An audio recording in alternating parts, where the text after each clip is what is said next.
Hello, j'espère que vous allez bien. On est aujourd'hui le 2 juin 2025, il est 6h à peu près, 6h10. Je vais inaugurer ici un nouveau format, vous me direz ce que vous en pensez. Est-ce que je garde cette forme ou pas? Ça va être pas un market review, ça va plutôt être comme son nom l'indique, un billet daily qui va peut-être vous aider à vous positionner, en tout cas essayer d'avoir un cap pour la journée. Je dis pas que j'en ferai un tous les jours, mais j'essaierai d'en faire un de temps en temps. En l'occurrence, j'en fais un aujourd'hui parce qu'on est lundi et que le lundi, c'est une journée qui est très particulière. C'est vrai que j'ai un leitmotiv dont je parle très souvent, qui est de dire le lundi punit les impatients et le vendredi punit les gourmands.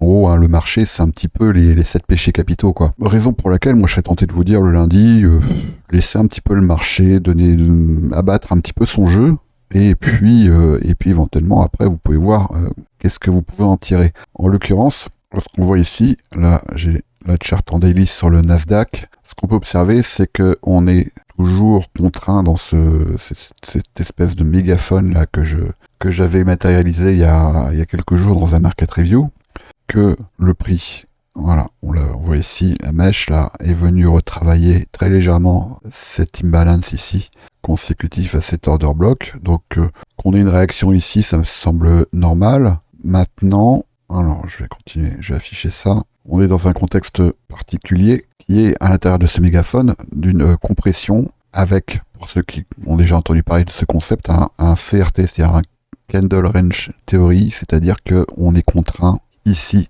sur le Nasdaq, mais bon, c'est un petit peu normal. En l'occurrence, on est le premier jour de la semaine dans le range de la bougie weekly précédente, mais ce qu'on peut voir, c'est qu'on est quand même venu prendre le sommet du mois précédent. Donc là, on est dans un contexte qui semble celui de la construction de liquidités, toujours à mettre en relation évidemment avec les news qu'on va pouvoir avoir cette semaine, hein. En l'occurrence, comme il s'agit de la première semaine du mois, vous voyez un peu terrain miné, donc vraiment faire extrêmement attention parce que là, toutes les constructions de liquidités qu'on va pouvoir observer notamment aujourd'hui vont être de la nourriture pour les news échos qui vont avoir lieu cette semaine et probablement même les semaines prochaines, hein, notamment la semaine suivante, on a le CPI, le PPI, etc., etc.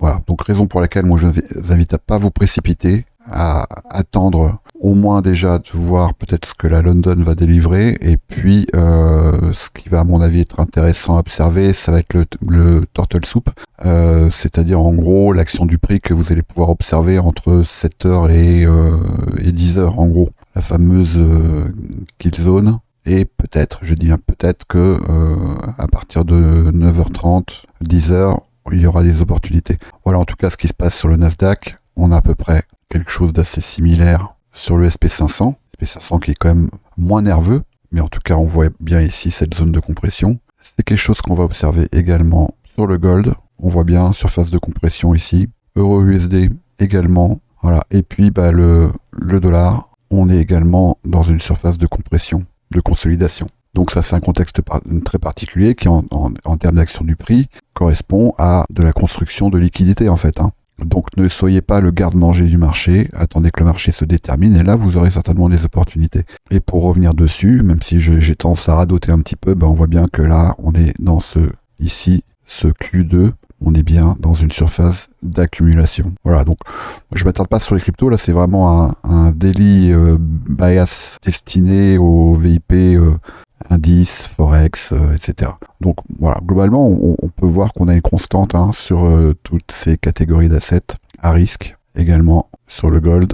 Et si je peux aller voir le Dow Jones, pareil, vous voyez un peu, on a ici un mégaphone avec donc un seek and destroy, un environnement seek and destroy, et à l'intérieur de ça, là ici, on se retrouve dans une compression. Vous voyez que là, on a sur le Dow Jones, ça fait 2 sessions, dans lesquelles on laisse d'ailleurs la bougie du 29 mai avec le plus haut et le plus bas qui n'ont toujours pas été pris. Donc, construction de liquidité également. Donc le plus prudent, c'est d'attendre que le marché, comme je l'ai dit dans mon dernier market review, que le marché réalise quelque chose et de se mettre en quête d'une réaction. Faites-en ce que vous voulez ou ce que vous pouvez. Si vous ne savez pas quoi faire, le mieux est encore de ne rien faire. Allez, bonne journée.